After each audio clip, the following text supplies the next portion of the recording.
All right, well, welcome everyone and good evening to the Rio Grande Valley Diabetes Association healthcare panel of experts. And my name is Susana Sanchez. I'm a licensed registered dietitian with the Rgvda.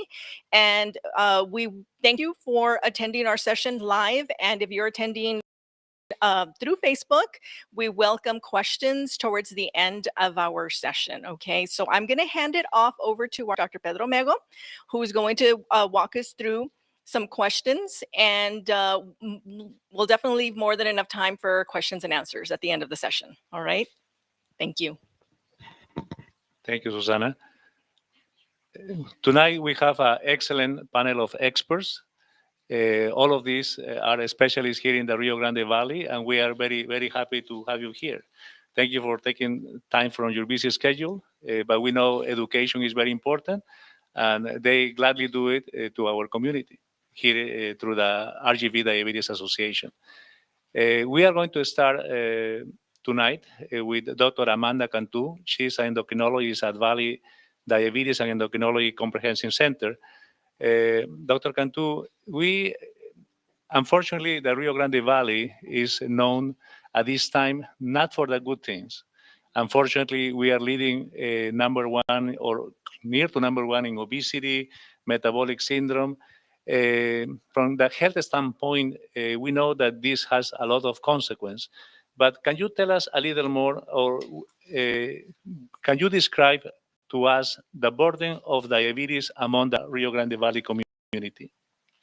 Of course. Thank you, Dr. Mego. Like you said, my name is Amanda Cantu. I'm an endocrinologist with Valley Diabetes and Endocrine Comprehensive Center. And we do mainly see diabetics in our practice. Now, the issue with diabetes here in the Rio Grande Valley is that we do have twice as much diabetes as there is anywhere else in the U.S. So that in turn leads to more hospitalizations, more ER visits, more cost of healthcare related to diabetes, and in turn the complications that come with diabetes. So then we have more cardiovascular disease, more kidney disease, and so forth. So it's really important to educate the community regarding risk factors and prevention. Thank you. Tonight, I would like to introduce an imaginary personage in our discussion, because if we consider as a real person, he's a kind of a little easy to understand. This personage, we are going to call him Joe. Yes, it's an easy name, you say, and this Joe is a kind of a typical person, typical. Here in the valley, no? Joe, he is 48 years old. He is 5'8", that is approximately 1.72 meters, and weighs 180 pounds. If we go by medical standards, we usually do what is called body mass index, that is around 27. We know that Joe, based on this weight and height, he's in the overweight category. And he, as most of us, unfortunately, are not very active. We are busy at work. But he claims no symptoms. He can walk more than 5 blocks. He feels no limitations in his daily living. This person, as Joe, Dr. Cantu, do you think that should be concerned? Do you think that should be evaluated for diabetes? Or what are the risk factors to develop diabetes or the current guidelines for screening in a patient for diabetes? So absolutely, Joe meets our screening criteria. There are some things that we cannot change that are risk factors for diabetes, such as our age, our ethnicity, whether or not we have had things like gestational diabetes. Things that we can modify are things like our weight. So the body mass index reaches criteria, his age over 45, also patients that have high cholesterol, high blood pressure, all of these are risk factors. Family history of diabetes, all of these are risk factors for presenting diabetes. And now let's imagine that 4 to 5 years has passed. Now Joe is 53, and also he has gained approximately 20 pounds. No, he is not 170 anymore. Now he is, 180 anymore. Now he's 200 pounds. What makes him a BMI of 31, and now he's in the obesity range. He claims that he is able to do all the activities that he wants. He thinks that he can walk 5 blocks, but he doesn't walk that long distance for a while. He claims asymptomatic, but when you ask him in detail, he say, "Oh, doctor, I feel thirsty. I need to drink a lot of water." No? Now, also he noticed that, "Oh, I feel like I need to have a snack. Otherwise, I feel low energy. I need to have a snack every 2 or 3 hours to keep my energy up." Uh, he should be only as a pre-diabetes, or should he evaluated, advised to be evaluated, to be concerned to have diabetes? So yes, we established that we need to definitely continue to screen him.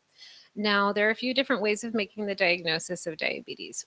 There's a fasting blood sugar above 126 or above.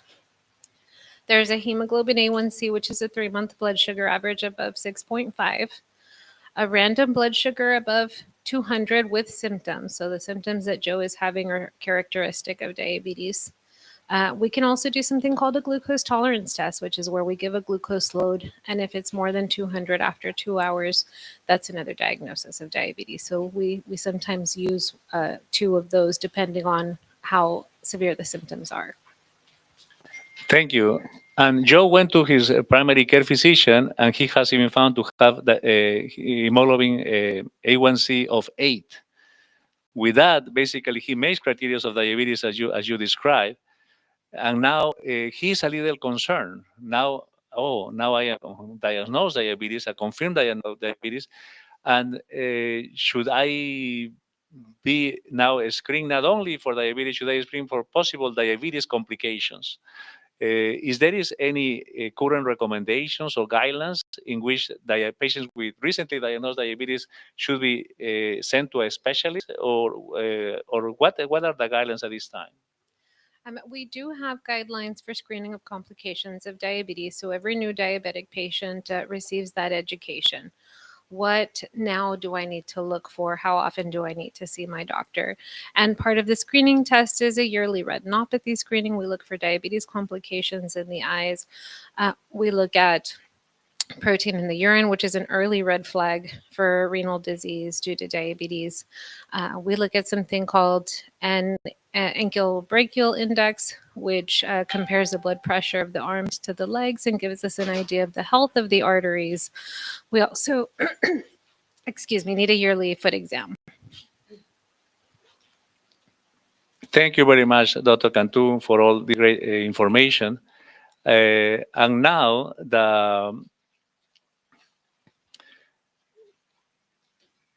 Joe has been recommended, like you mentioned, to be seen by an eye specialist.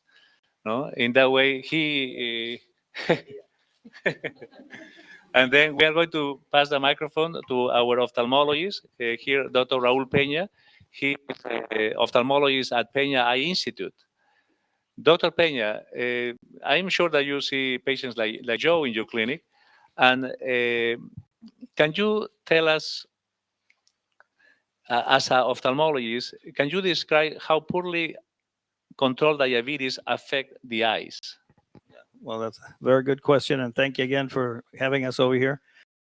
As you have done, and Dr. Cantu had said, the diabetes is a problem here in the valley. Unfortunately, it's a very, very high incidence of that. We have a lot of patients, and just because you don't have any symptoms currently doesn't mean that the diabetes is not attacking you. Diabetes, the glucose molecule is very big, so it takes a lot of space and microcirculations, hence the feet, the kidneys, the eyes, and all of the body. So when somebody has diabetes, if anybody looking in there or here and everything like that, if you are diabetic, if you have a family member who's diabetic, if you have a friend who's diabetic, they need to get checked by the ophthalmologist. You need to get a a dilated fundus examination to look at all the vessels and everything in the back of the eye. The back of the eye, where the retina is and the choroids, that's where all the vessels are. When you don't have enough circulation going, then it starts forming new vessels, and those new vessels are very fragile and they bleed. And if they start to bleed, they can be a big problem if you get to that point. And we can look at the blood vessels in the back of the eye, and we could tell that it is starting to be a problem.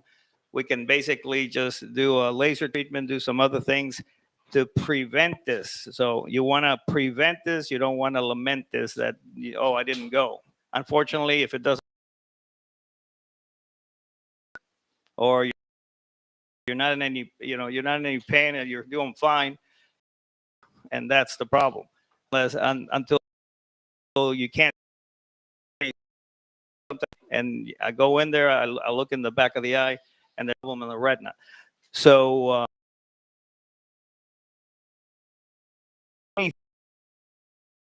it needs to get a full dilated fundus examination. Well, I go to the eye doctor every year. If you wear glasses and you go somewhere to do a full dilated fundus examination, then that's not a diabetic eye exam. Okay, you get the glasses and it's fine, but it's not. Don't believe that that's. And there's a very, very good doctors all over here, a lot of them. But if you're just going to go to get glasses, that's not a full dilated fundus exam. Thank you very much for that, Dr. Peña. Yes, we are he's very concerned because he has heard that diabetes is the leading cause of blindness. And that is why he went to see the eye doctor. Also, can you tell us a little bit about the current recommendations to prevent and treat such complications? Well, first of all, go see your endocrinologist and their primary care doctors and everybody to avoid that. Keep your hemoglobin A1C at a level where you need to do that. And I tell my patients, you can be the perfect diabetic patient, and you're still and the diabetes is still going to be attacking your eye. If you're not the perfect patient and your hemoglobin A1C is high and things like that, then what's going to happen is it's going to be attacking your eye a lot more. The diabetes, everything, it attacks a systemic problem. The diabetes accelerates the formation of cataracts, but I'm doing 60 and above, everybody gets cataracts. Well, diabetic patients I'm seeing in their 50s or even in their 40s, depending on how to control the diabetes. So as far as preventing, then they need to control their diabetes the best that they can with their doctors and then see the ophthalmologist. Obviously, their ophthalmologist every year at least, or obviously if we find something, we'll keep a closer eye on it. When we start to see problems such as a cataract, we'll do cataract surgery. Such as diabetic retinopathy, then we can do photocoagulation, the little lasers to kind of make sure that the blood vessels are not hemorrhaging in the back, because once it starts to bleed,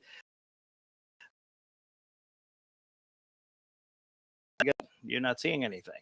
And it's that we need to do a vitrectomy and do a whole lot of other things, surgeries and things to basically all those complications that could have been avoided with proper management. Thank you, Dr. Peña. Our imaginary friend, Joe, now he is feeling shortness of breath. Or now when he's going to H-E-B or Walmart, he's getting a little tired. He doesn't have any chest pain. And then he told that his primary care physician, and the primary care physician referred him to a cardiologist. Here in the panel, we have Dr. Jaime Gomez, interventional cardiologist at Gomez Cardiovascular Clinic. Dr. Gomez, can you tell us a little bit how poorly controlled diabetes affect the heart? Yeah, thank you for that question. This microphone is good. So, and that's a typical consult, usually by the time people are seeing, patients have advanced disease. I mean, we don't really get, we don't get to just, that's not what we're doing. And people are very surprised. They tell you that there's something wrong in the brain, or, you're going to get an email or something that you need to go to see your local, your cardiologist or whatever. That's not the way it goes. In fact, in this country, I mean, with all the $1 trillion that we use in healthcare, all the meds that we're throwing at everything, we still see in a year that percent with that is their first symptom. Somebody that's happened to. It is not that rare. And how, why do people not have symptoms? Now, I've talked to a lot of people. I've seen a lot of patients with sudden death, and he wasn't complaining. Well, he was saying he was tired, or he wasn't feeling well. But it's not get the symptoms that alarm you to go to a cardiologist. So by the time people get to see us, they're already pretty sick. Okay, now with that said, there are some people that now are starting to come in, especially when they have diabetes, because by the time you have diabetes, that can be a disease. You might not have severe disease, but you have vascular disease already. It's not to be a Debbie Downer, but you can heal it too, though. The body can heal it if you remove diabetes type 2. It's controversial, but it's probably not that much anymore. It's cured. You can heal your metabolism. Type 1. So these problems have solutions. Obviously, by the time they're coming to see us, we're talking surgery. We're talking vascular surgery. We're talking bypass surgery. We're talking endarterectomies, which are big words for repairing the artery surgically. But it is something that for sure I would even say pre-diabetics, because if in my offices, I mean, we see a lot of patients all over the valley. The probability that they have diabetes type 2, if you exclude those people that have, because those people have vascular disease, most of them. Even if they have a little bit, they still have some vascular findings. But the pre-diabetics, which is probably 90% of the people walking, 90%, especially here, and people are like, oh, pues tengo un poquito. I have borderline. It's like, well, okay, if you're like borderline pregnant, wouldn't you're OB? Like you have pre-diabetes is not like it's not like a little. I mean, you can present with severe vascular problems, disease, pre-diabetes. It does not exclude pre-diabetics. Just think that once you get on the meds, that's when you got to get checked. Or if I take the meds, I'm not going to have the complications. That is not true. My biggest clients, and I'm sure that there's a vascular surgeon here too, our biggest clients are those patients taking medications, which is another, I mean, that's a topic of many hours, and why that's happening. Because when I was in med school, for instance, and I don't have too much time, but when I was in school 30 years ago, I remember I was at UT, and it's like, oh no, we're going to cure this. We'll give this pill and that pill, and then we're not going to have, we have more vascular complications now than ever. The only reason that we're not number one, that we're for cardiovascular in all cause mortality in this country, diabetics for sure, but everybody, we're number one. The only thing that's catching up to us are all cancers, but that's not because there's less vascular disease. It's just because cancer is becoming such a problem. So obviously, with all the money we're throwing at this, there's something left that's missing, right? And that's why it's important to have these kind of associations and groups and expert panels to start, so patients can be aware of the problem. Anyway, hopefully that answers the question. Thank you. She does. And if Joe is referred to your clinic, how do you evaluate the shortness of breath and know the patient is diabetic?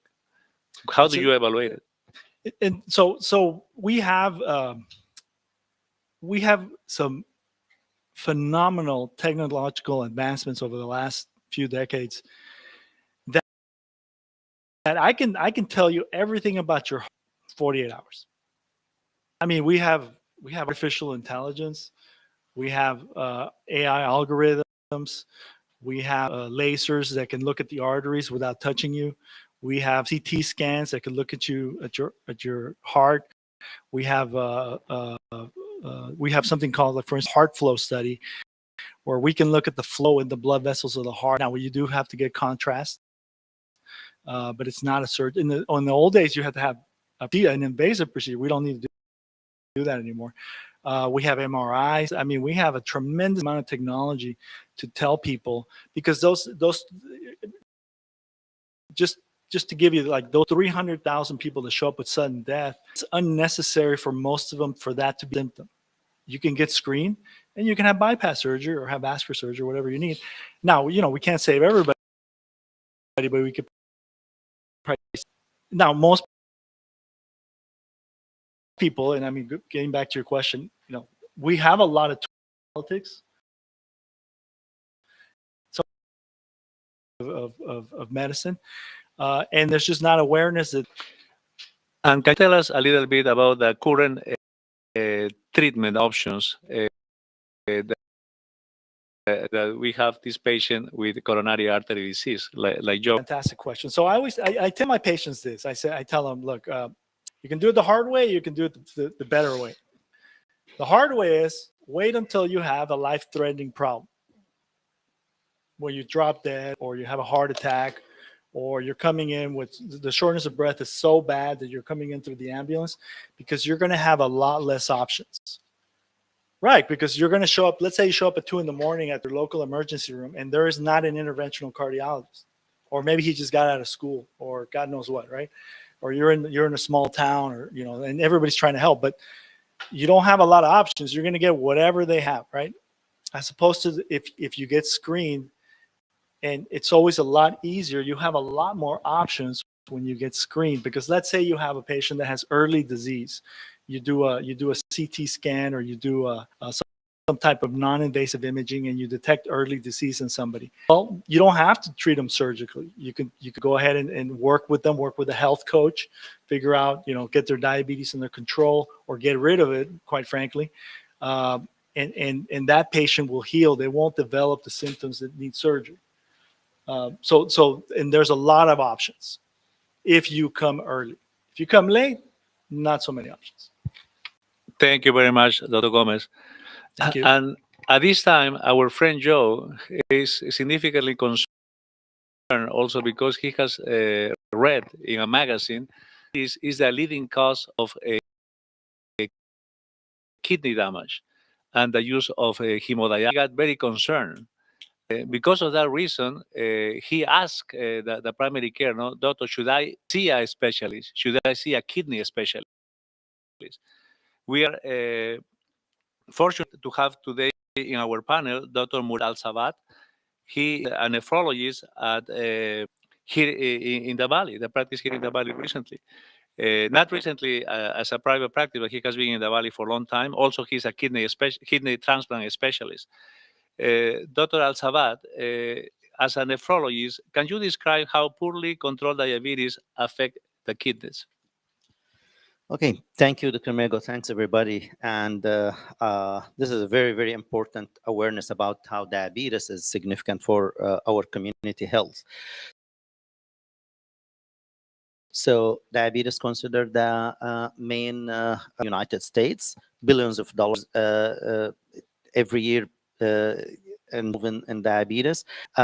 So involvement of the kidney and diabetes, actually, unfortunately, kidneys get affected from the diabetes very early.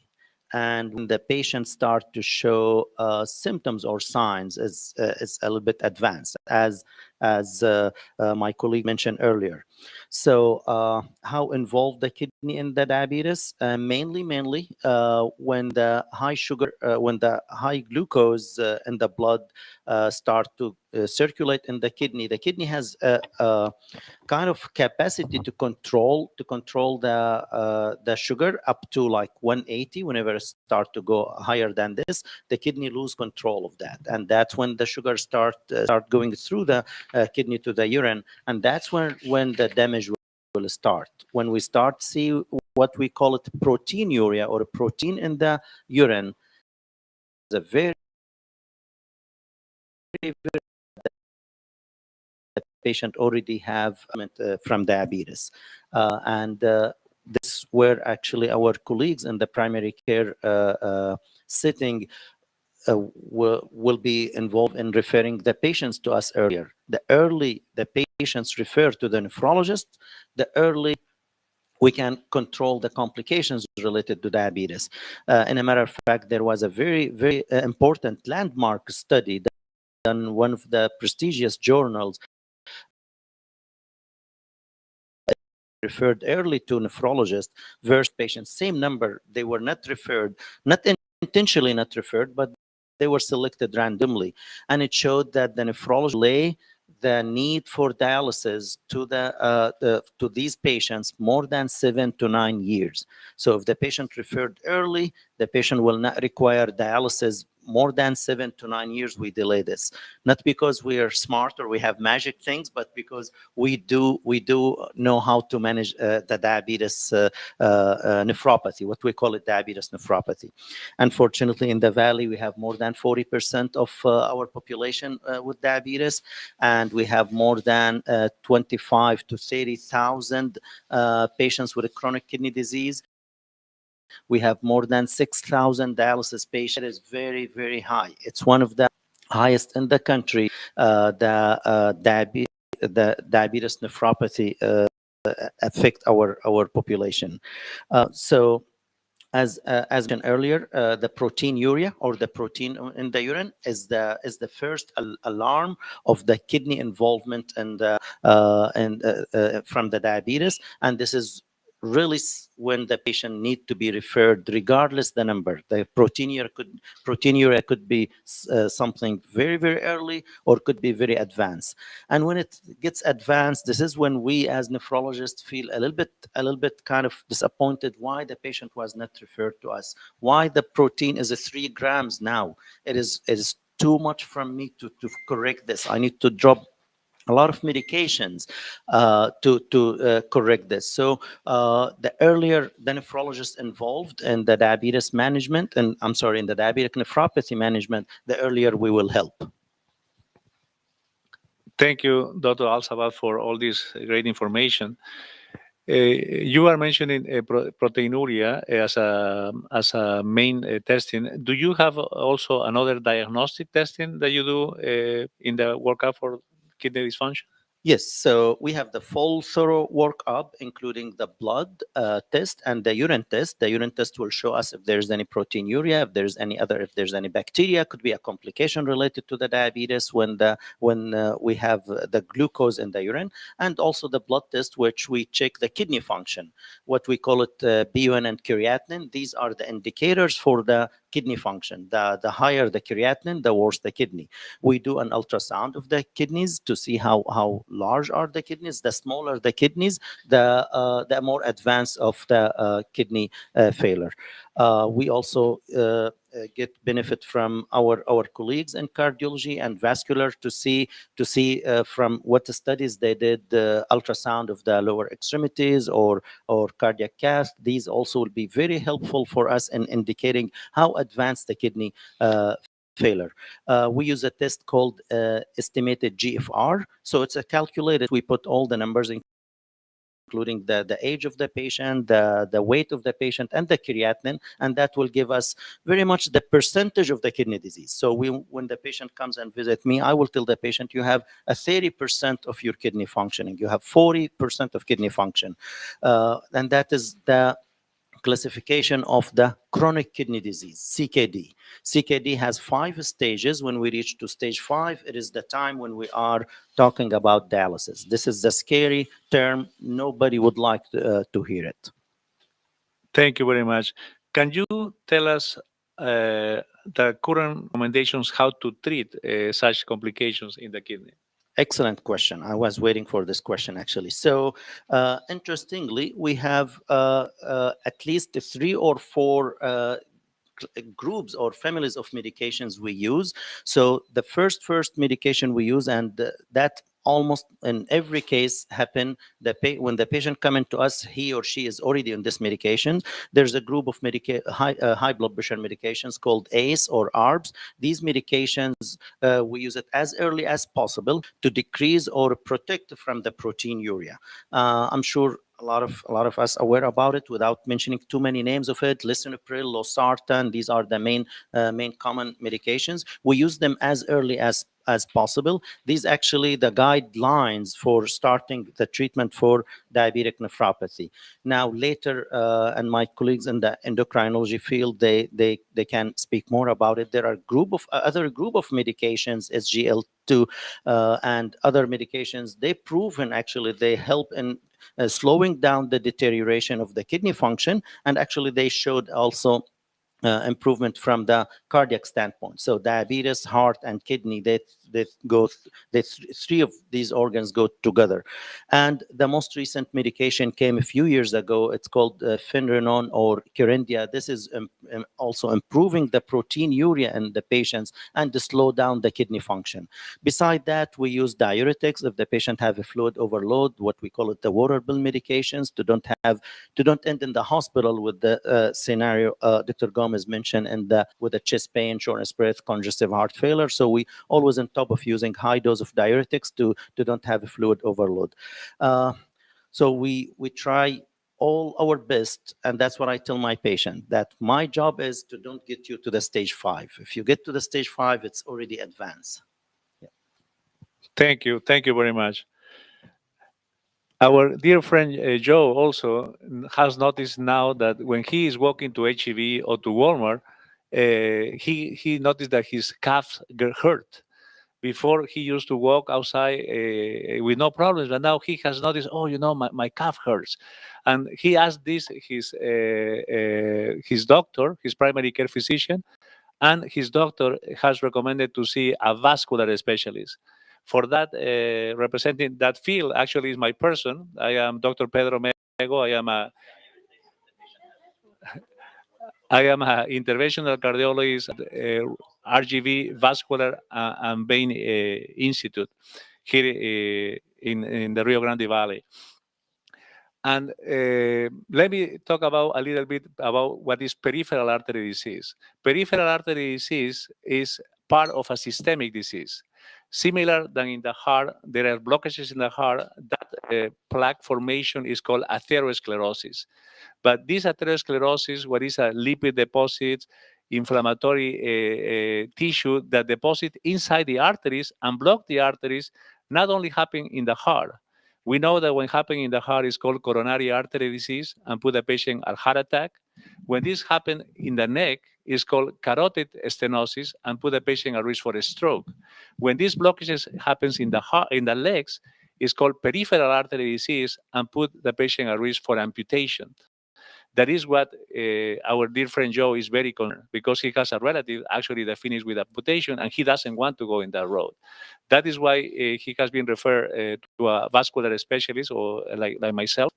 And how, if this patient comes to us, what do we do for him or for them? Is usually, as many other approaches, usually we talk to the patient, we examine the patient, we see what evidence of peripheral artery disease are in the patient. Usually, this patient has weak pulses, the skin is very thin, the feet are very cold. Usually, the toes are thickening. Hair loss is lost in the distal part of the legs. All of these are signs the patient has peripheral artery disease. Interestingly, peripheral artery disease could be present and the patient is asymptomatic. Actually, this happens approximately 35 to 40% of the time. Yeah, it's true. Even the patient is asymptomatic, the patient already has evidence of a peripheral artery disease. The way how is diagnosed this disease is with a simple test. It's called anchor brachial index, what is a blood pressure cuff in the arm and in the ankle with a simple mathematical formula. If it is 0.9 or less, is diagnosis of peripheral artery disease. There are, like Dr. Gomez mentioned, technology has improved. And at this time, we can evaluate peripheral artery disease with non-invasive testing. We don't have to do any costly or any invasive testing. Just with an ultrasound, we can evaluate very well if there is any blockages, especially if the blockages are from the groin or in the thigh or in the calf to the feet. When from the groin down, we can clearly diagnose very well with the ultrasound. That is non-invasive. There are no needles, no radiation, and provides very good information. If the blockages, however, are from the groin up in the big arteries like the aorta or the iliac arteries, that becomes a little more difficult to see because of most of our patients are overweight, and also because these are vessels that are deep in the abdomen or pelvis. For that, usually we need another test. Usually it's called a CT scan, in which we require iodine with the X-ray. If the symptoms gets worse, usually we treat this patient. But when we treat the patient, it's very important, do not forget to treat the patient as a whole. The blockages are not only in the legs. Like I mentioned, could be in the neck, in the heart. And the problem is not the blockages per se. The problem is the uncontrolled diabetes that accelerate these deposits of plaque inside the arteries. In that way, we strongly reinforce to be seen by a primary care who control the diabetes. And if that is not reached at a goal, to be seen by a specialist, endocrinologist specialist. We strongly encourage to try to keep a good diet, try to increase the physical activities, and also there are some medications that could help. One of the important group for us is something called antiplatelets. Simple aspirin or another medications such as clopidogrel, low-dose Xarelto can reduce the risk of events that the patient could have. Because when the blockages gets worse, the patient's symptoms also gets worse. The most concerning symptoms is when the patient has not pain only when he walks to the HEV, is when the patient has pain even at rest. A lot of these patients, when they have advanced disease, they usually feel symptoms when they are sleeping. Yeah, doctor, when I go to bed, my feet feels very cold. Oh, I have cramps at night. I need to wake up in the middle of the night. I need to go to the restroom, but I notice that my feet are very cold. This happens because most of us, when we are standing up or sitting down, by gravity, the blood gets to our feet and our legs. And by gravity, there is enough blood. They don't make many symptoms. But when we go in bed and we lie flat, the gravity is not in our favor anymore, and the patients will feel these symptoms as a cold feet, cramps, and pain at bedtime. Unfortunately, this is usually not associated with early peripheral artery disease. This is usually associated to advanced peripheral artery disease. Another advanced condition that in this group we call it critical ischemia is when the patient has that doesn't heal. Any ulcer should heal in less than 2 weeks. If the ulcer takes longer than 2 weeks to heal, very, very likely the patient has underlying vascular condition and should be evaluated, I would say, urgently by a vascular specialist. Obviously, the most advanced stage is when we see already a black tissue. When a toe or a part of the body becomes black, that's called necrosis or gangrene. That's obviously that part of the body already died. And that is a very advanced disease. It is very interesting and I think I need to mention, when somebody has these symptoms, pain at rest, and wound that is not healing, or some gangrene tissue, the risk of having an amputation is very high. And not only that, the risk of dying is very high. It's higher than a lot of cancers that we are very concerned of.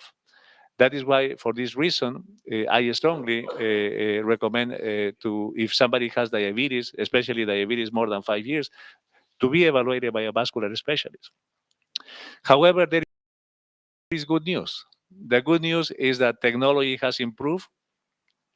Similar, do you remember the old phones that we used to have? The big cell phones, the brick that we used to put in our ears? Now we have tiny cell phones, and not only cell phones, they are basically computers that we have in our hands. Similar has happened with revascularization. In the past, we used to do in the hospitals, with a knife, with a bypasses. Now, a lot of this we can do now with needles, with catheters, with wires, with balloons, with lasers. Is much less invasive procedure that actually safety can be done as outpatient than we used to do in the past. That means improvement of life, having medications, and revascularization is the best combination to prevent complications of peripheral artery disease. And that is for endovascular or vascular, the specialty that I am representing at this time. In the same setting, there is a common complication in patients with diabetes is an ulcer. We are fortunate today to have Dr. Maria Guinaga. She is a wound care specialist as well as hyperbaric specialist at Rgvda Wound Care Group. Dr. Guinaga, when is or how uncontrolled diabetes can affect the wound healing?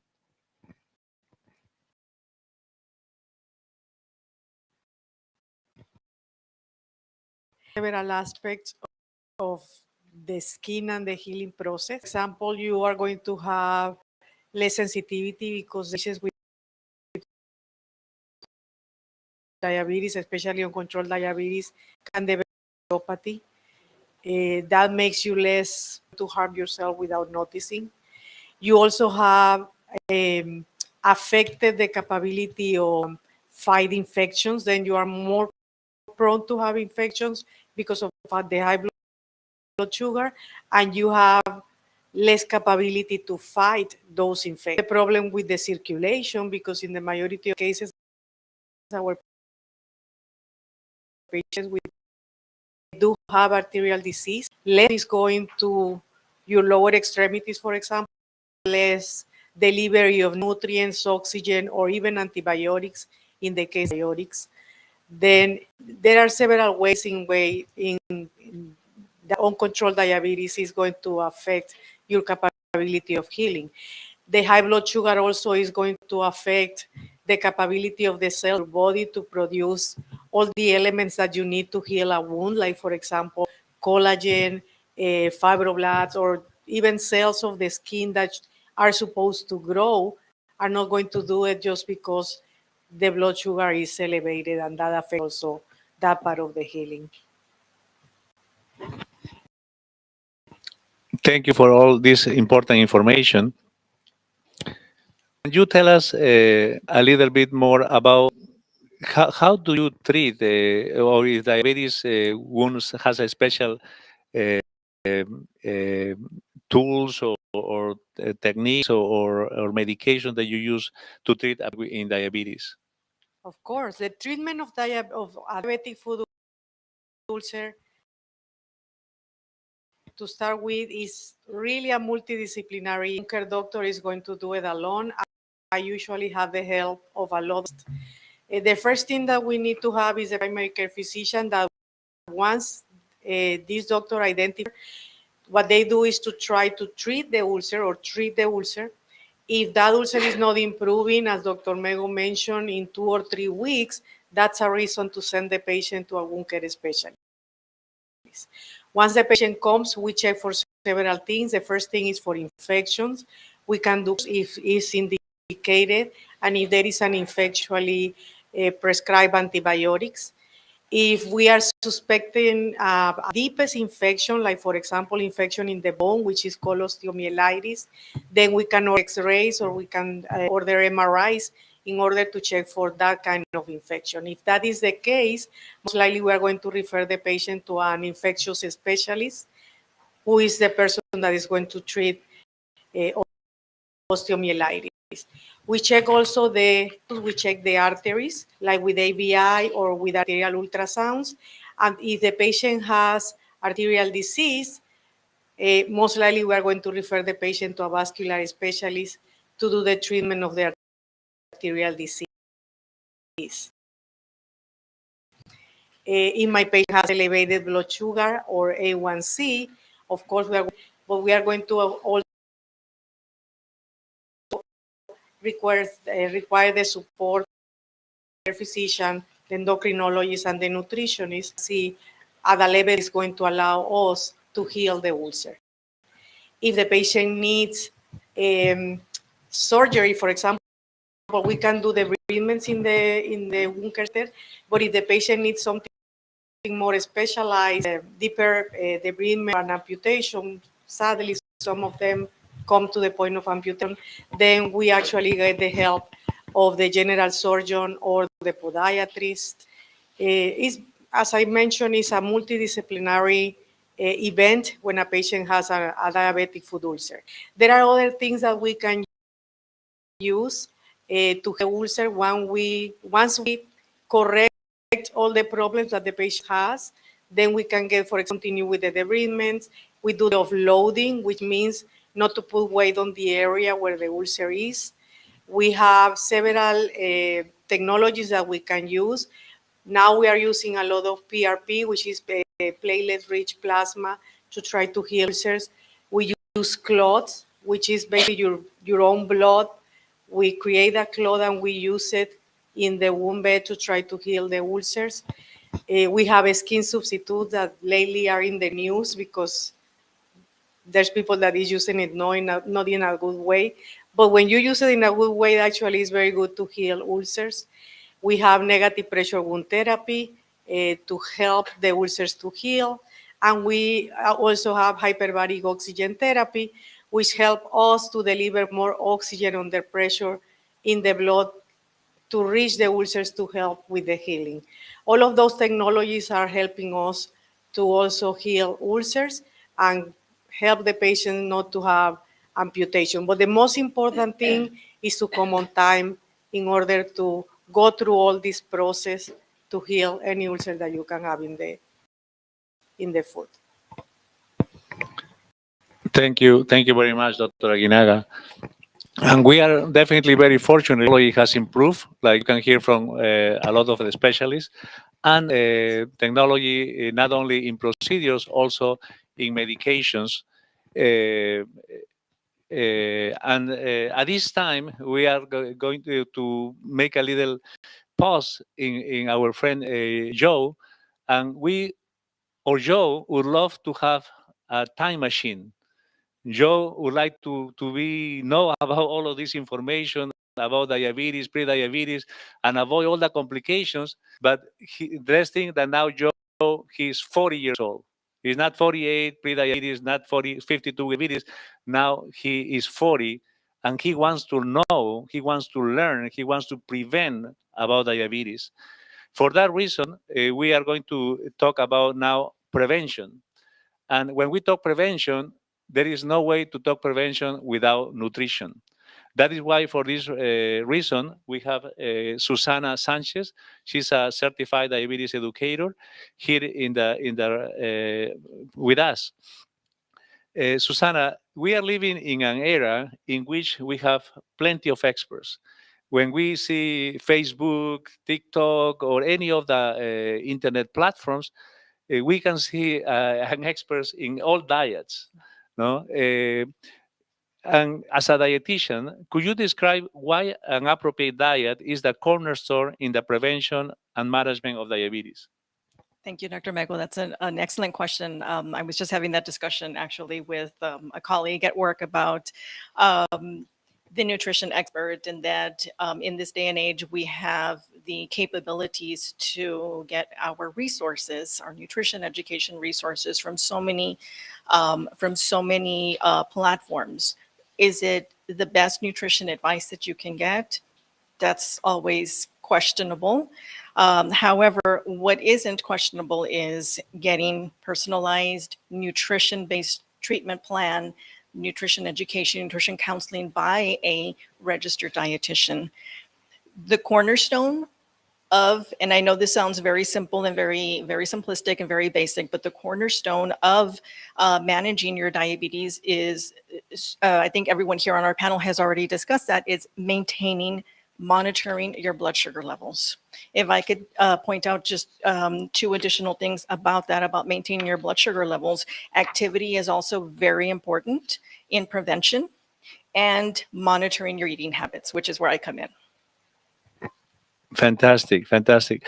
And what is your opinion about keto diet, carnivore diet, and intermittent fasting in the management of diabetes? All right. So with the those three diets, the keto diet, you said the carnivore diet, and the intermittent fasting. Those nutrition plans, nutrition diets that you see out on social media platforms, they're highly specialized. And so, if you're a person with diabetes who is already let's say that we're not in the prevention step, let's say that we're already having complications, that wouldn't be the best approach to take because these diets are highly restricted and require additional evaluation by your physician or by your specialist. The keto diet alone, just the basic tenets of the keto diet is very, very, very low carbohydrate, high protein. And I think that's sort of where the carnivore diet sort of just blends in, and they tend to merge, and so intermittent fasting, for example, it sounds doable, it sounds like an excellent plan, and in some people it absolutely works. Will it work for everyone? Not always, and there's always that risk of developing hypoglycemia, and for a person with diabetes, it's something that you want to prevent. And can you tell us what is the current insurance coverage for diabetes education? Okay. So how do you get to see a dietitian? If you have commercial health insurance, your private insurance like Blue Cross Blue Shield or Aetna, you can check in with your insurance to see what coverage you have, what plan. Every plan is different, and so if you have private health insurance through your employer, then a simple call or maybe having your doctor's office, if they can help you out with that, to place that call to get pre-authorization and just to determine how many visits you're eligible for to see the dietitian. If you are on Medicare or Medicaid or CHIP, you do have to meet certain criteria. And so that's where it can get a little tricky and you would need assistance, again, perhaps from the doctor's office. The specific criteria for that is you need to meet criteria. You need to either be a person with diabetes, have chronic kidney disease, and I believe the third one is post-kidney transplant. So that Medicare Part B. That also needs to have a referral from your physician. So you can't just walk in, to a nutrition consult or private practice and say, I need to be seen by a dietitian. It needs to come as a referral by your physician. So that's really important to have that conversation with your doctor. When you're ready to take that next step. Okay, that's a conversation between your physician. If we're ready to take that next step, I really need to see a dietitian. Let's see what coverage you have. Thank you very much.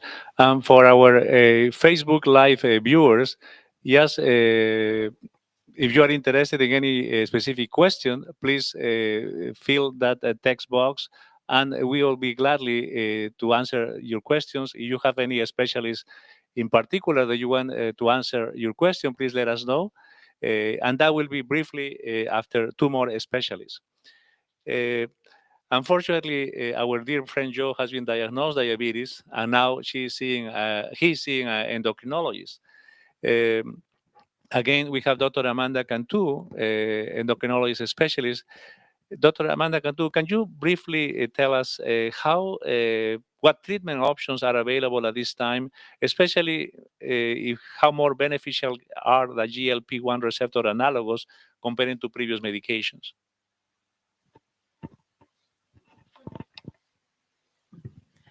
Thank you, Dr. Mego.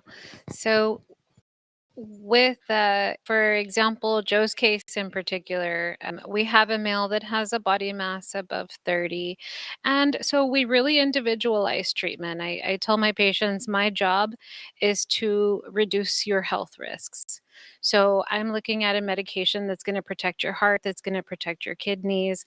I'm looking at your blood sugar levels. I'm looking at your weight. I'm looking at your health status. And all of this is going to help me decide how quickly I need to reduce your blood sugars and which medications I need to use. So Joe in particular, who is overweight, All of our medications are in weight neutral, weight gaining, and weight losing category. So a GLP-1 would be something that we could use with Joe. These medications have a similar action to GLP-1 incretin, which is released by our gut after we eat. Now, we have GLP-1 receptors in our brain, in our pancreas, and other areas of the body. So this will lead to increased insulin secretion, which will in turn bring our blood sugars down, decrease glucagon, and it also helps with appetite reduction and weight loss. So this would be a medication if he has an A1C of 8 that could bring his blood sugar down. And, more than likely, we might need a second agent just depending on how his blood sugars are doing. The options for diabetes, just briefly, it just really depends on how high our blood sugars are and our health status. So with type 2 diabetes, generally the pancreas is tired, the pancreas is overworked. This is what makes our insulin, and when the blood sugars are higher, insulin cannot work as effectively. So bringing the blood sugars down is of utmost importance to keep that pancreas working as long as possible. Then we can bring the medications down. Then we can prevent, having to use so many aggressive therapies. Thank you very much, Dr. Cantu. Something that I usually was a little scared or so, or a little sad to see the patients, is the frequent finger sticks evaluations that they need to do in the past. When I was resident, I remember that, and I feel a little sorry for the patients. But now we have this continuous glucose monitoring. Can you tell us a little more how useful are these devices in the management of diabetes? Yeah, so the continuous glucose monitor is a sensor that is placed just under the skin. So it is reading your interstitial fluid, or the fluid that's between the skin cells, and that will give us your blood sugar levels. And the technology is improving. The sensitivity of these sensors are improving, the length of time that we can have them. So it really is an aid for us to bring the blood sugars down quickly and prevent hypoglycemia in patients that have frequent low blood sugars. Is it covered by insurance? It is covered by insurance for patients who are on insulin, and some insurance actually do cover for patients who do not have insurance, and there's even an over-the-counter version as well that patients can purchase. Thank you very much. And as a last expert, we are blessed to have with us Dr. Luis Reyes. He's a bariatric surgeon at Valley Surgical Rgv and the director of Bariatric Surgery Center of Excellence at McCarran Heart Hospital. Unfortunately, our dear friend Joe didn't listen most of the advices from Susana, and unfortunately, some years has passed, and now instead of losing some weight, he has gained some weight. And now Joe, he's 250 pounds, and now Joe BMI is 38. Dr. Reyes is our dear friend Joe. Is he what do we do when dietitian doesn't work, when medications is not enough? Is there any other alternative for these kind of patients? Well, thanks for being here, and thanks for having support for the Rio Grande Valley Diabetic Association, which our main purpose is here to educate the Rio Grande Valley population in order to improve our health. Yes, unfortunately, when patients gain weight, a lot of them diabetic type 2, they're associated what we call diabesity, because it's a combination with the diabetes and obesity. We have to see how we can help them. If Susana cannot help them, and if Dr. Cantu cannot help them, then we need to figure out the best way to treat these patients. And we have found that surgery for weight loss is really not surgery for weight loss. And we have kind of rebranded as surgery for improving the metabolism of patients. It's a metabolic surgery. So we thought that just by helping patients to lose weight, we were going to reset the metabolism and things that were going to improve, which was true. We know very well that if we help somebody to lose 10% of their total body weight, every single function in their body is going to help.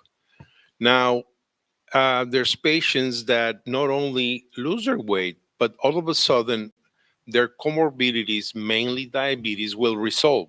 And 70% of the patients that have surgery for weight loss stop taking their medications. Their hemoglobin A1C goes down below 6.5. And as an overall, it is a win-win because even though we might not know exactly what's going on, we know that by performing this surgery, we trigger the uh, hormones in the body, which mainly is the GLP-1. We all know it outside as the Ozempic, Mounjaro, Wegovy. And we have them inside our body, and we promote the production of them. And this is how we can help by doing these surgeries, not only to lose the weight, but by improving all the metabolic functions. As surgeons, we have two jobs. One is the sad job of helping patients with diabetes with their concerns. When Dr. Alzaba has a patient that needs dialysis, we have to help them to get an access to clean their blood. When Dr. Mago cannot do the procedure to help them to get revascularized, we have to attempt to do it, but most of the time, unfortunately, they end up with amputations. 12% of diabetic patients will have an ulcer, and from those 12, 30% of them may have an amputation, not only of one limb, but at 2 years from two limbs, and their lifespans will shorten. So that is a tough situation. So by then trying to perform a surgery that improves the metabolic function of diabetic patients is very positive for us to see not only that they lose their weight, but they improve their comorbidities, mainly diabetes. Thank you very much, Dr. Reyes.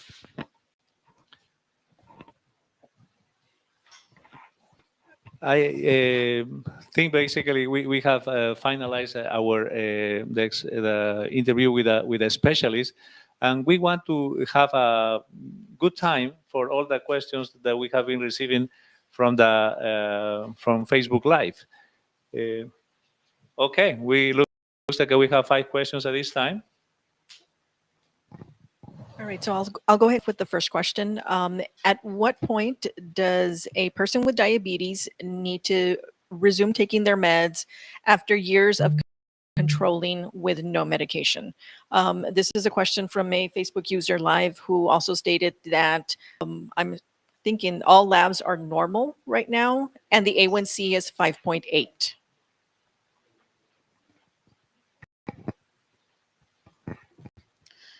So it is interesting to see different levels of blood sugar control despite A1C, because A1C can be a little bit deceiving. What happens we know that we have type 1 diabetes and type 2. And type 2 diabetes, our pancreas is a little bit overworked. With type 1 diabetes, the pancreas is not working, so we need to replace insulin. With type 2, we just need to make sure that the pancreas continues to work as long as possible. Prediabetes is this level where we have decreased sensitivity to the insulin that our body is making. And this is a very critical point, because if I place a continuous glucose monitor on a patient that has type 2, that has prediabetes, and I see that those blood sugars are going up above 200 or 250, this patient does need treatment. So it really is individualized, again, based on the risk factors, weight, and what the blood sugar levels are, regardless of the A1C level. So there's still the resistance there. Thank you, Dr. Cantu. So this next question is for Dr. Aguinaga. The question, one of our listeners on Facebook Live is, how do I prevent wounds to the feet? Thank you for the question. Well, the first thing is to control your numbers, control your weight, your BMI, your hemoglobin A1C, your blood pressure, and your cholesterol. The second step, if you already have diabetes and you are controlling your diabetes, is to check your feet daily. And I usually advise my patients to do it twice a day, one in the morning, one in the night, and use appropriate diabetic footwear. Like that's very important because shoes is one of the reasons. If you don't use appropriate shoes, that you are going to have actually wounds. Never being barefoot. You always should wear your appropriate shoes in any circumstances. Take care of your skin. Very rarely my patients are hydrating their skin, and they have, just because of the diabetes, you also have very dry skin. Then those are some of the ways that you can actually prevent ulcers. The most important one is control of your diabetes and checking your feet daily. As soon as you see something that was not there the day before, like redness, even a wound, you need to please go and check with your primary doctor, because something that you think is small can turn big if you don't take care of it. Then those are the most important steps to prevent ulcers in patients with diabetes. Thank you so much, Doctor. I'm going to move on to the next question here, and this one is related to diabetes and high blood pressure. It's a very general question to explain the relation between diabetes and high blood pressure. For Dr. Gomez. Yeah, that's a fascinating question. When I was in med school, I remember having, 30 years ago, this thing about hypertension was, you have hypertension, it's idiopathic. Idiopathic means we don't know why you have it. So 90% of the cases are idiopathic, and we're just going to take meds, and that's it. We know now that that insulin resistance and diabetes, in fact, I would say not insulin resistance and hypertension, sorry, they're linked. So when you develop insulin resistance, most of those patients are going to develop some type of hypertension. Hypertension, in my mind, is not a disease. It is a symptom. It is a vascular of the insulin resistance. So how do you, what's the fundamental thing to address with the insulin resistance? Now, of course, we have a $1 billion industry that does not focus on that, right? So we got to think about that too. So there's a big incentive for us to use hypertensive medication. I will tell my patients, I'll be transparent about this. Look, a lot of patients come see me and say, "Hey, I need you to manage my hypertension." I said, "Well, I don't want to be a drug dealer." No, I plenty of guys that will do it for you. The American is on 7 medications at this point at 60. Many of those are hypertensive agents. So if you want to do that, go ahead. But why don't you address the fundamental issue, which is your insulin resistance? And that's another conversation. But that would be my point. So yes, we have a lot of drugs for hypertension. We even have implants now. We're trained in doing carotid implants that are like biosensors that can help you manage your blood pressure. We can do very invasive procedures like renal artery denervation. We got all sorts of things that we can do, and we can do them. But that might not be your best interest. So what I would tell the client, the patient, is focus on the fundamental issue. Why do you have hypertension? A great example I always use are fighter pilots. So when you're in the Air Force and you train a long time to be a fighter pilot, if you develop hypertension, you cannot take medication. Your career is over. So I don't know if you guys have ever met a fighter pilot. I have. I've had them as patients. That's not an acceptable answer for me to put them on a medication. So with those guys got smart and they came up with a company called Zona Plus. This is not a plug. I don't get any money from these guys, but they have a biofeedback device where it's a handheld device. It almost looks like a joystick, like from an airplane.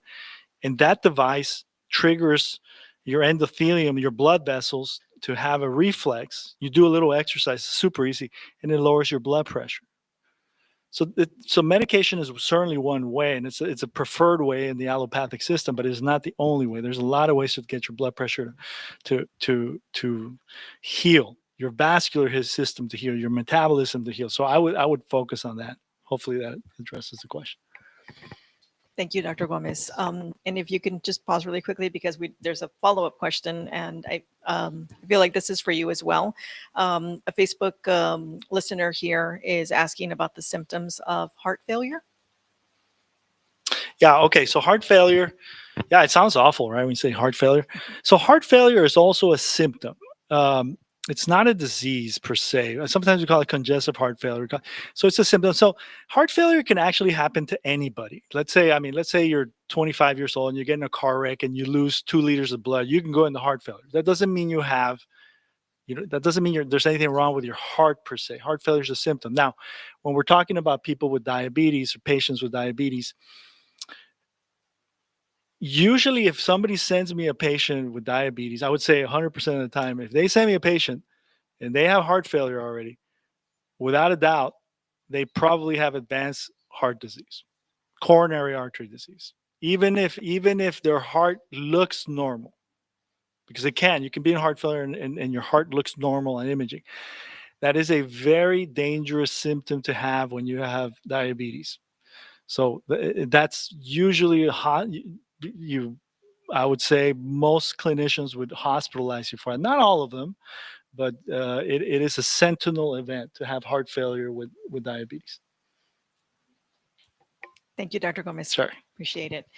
Before we move on to a few more of our Facebook Live questions, I'd like to open it up to our attendees that are here in person. If anyone has any questions.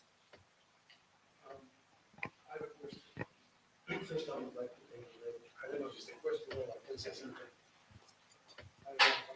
Yes, please. It's educational, so I should ask an educational. So my name is, can you hear me? Yes. Okay. My name is José Antonio Gerimba. I'm 67 years old. I don't take medication, nothing. I am a longevity researcher and symmetrologist. I enjoyed all of you, special excellent panelist, Dr. Mego. I understood very well, your professions. The one that called my attention and was most accurate to me was Dr. Peña about blood flow.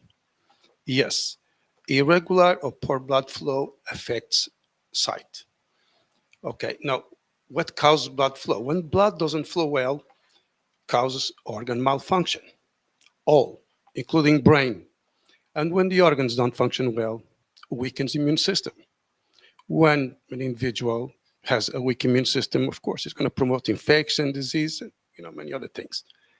And of course, what causes poor blood circulation or improper is a misaligned structure and an imbalanced body. So anyone that has good posture, good balance, has their veins open and the organs function well. That's all I have to say. Thank you. Congratulations, Doctor. Thank you. Thank you so much. Any other question from our attendees?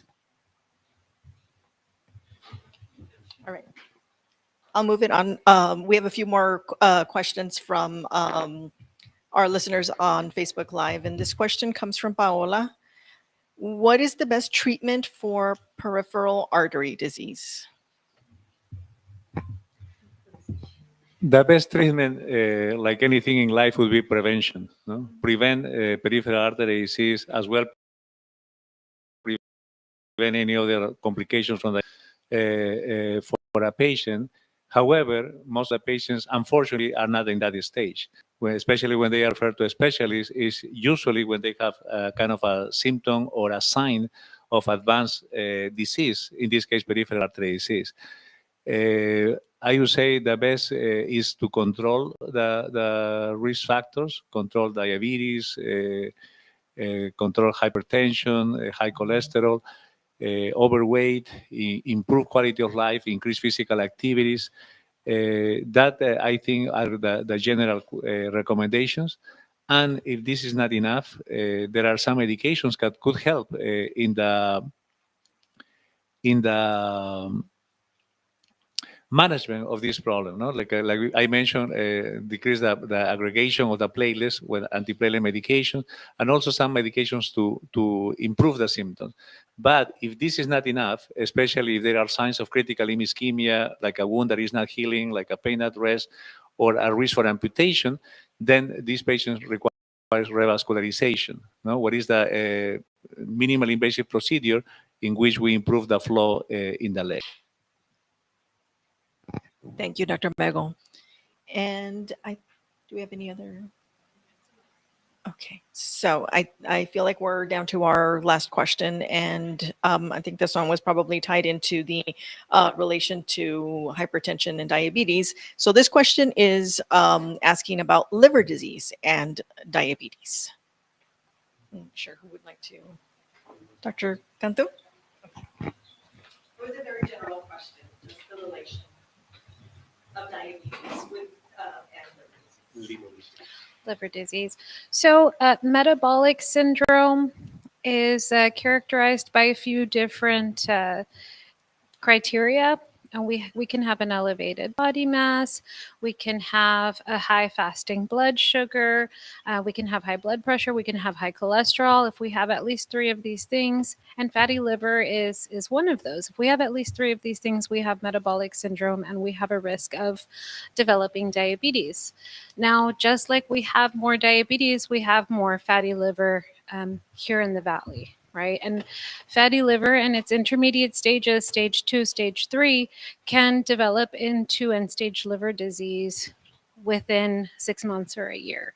So I think because of the whole of metabolic syndrome and the risk of fatty liver, we do have a high risk of end-stage liver disease as well in patients who have metabolic syndrome and diabetes. So we do see it quite often in clinic, fatty liver, and we do our screening tests and make sure that we get these patients screened early and preventing complications. Fantastic. We have a great panel of experts tonight, and I want to thank each of one. Before finalize, I want to talk to our viewers as well to the people who is present here. And I want to emphasize the importance to taking care of your health, the importance of prevention, avoiding the medical condition, avoiding diabetes, pre-diabetes would be the best scenario. And I strongly encourage to improve your diet, increase your physical activities, and all these routines that will help you to develop and control overweight and obesity, and to avoid diabetes. However, if you have been already diagnosed pre-diabetes or diabetes, preventing complications is very important. For that reason, talk to your primary care or talk to the diabetes specialist and talk to him and ask your concerns, and also, if needed, request the referral with a specialist to prevent the complications associated to diabetes. Remember that participate in your own care is your responsibility. Nobody is going to take care or is more interested in your health than yourself. Please participate in your health. With that, I would like to thank each one of the panelists, and I would like, please, to give a round of applause to the presence. As well, finalizing this great evening. Thank you.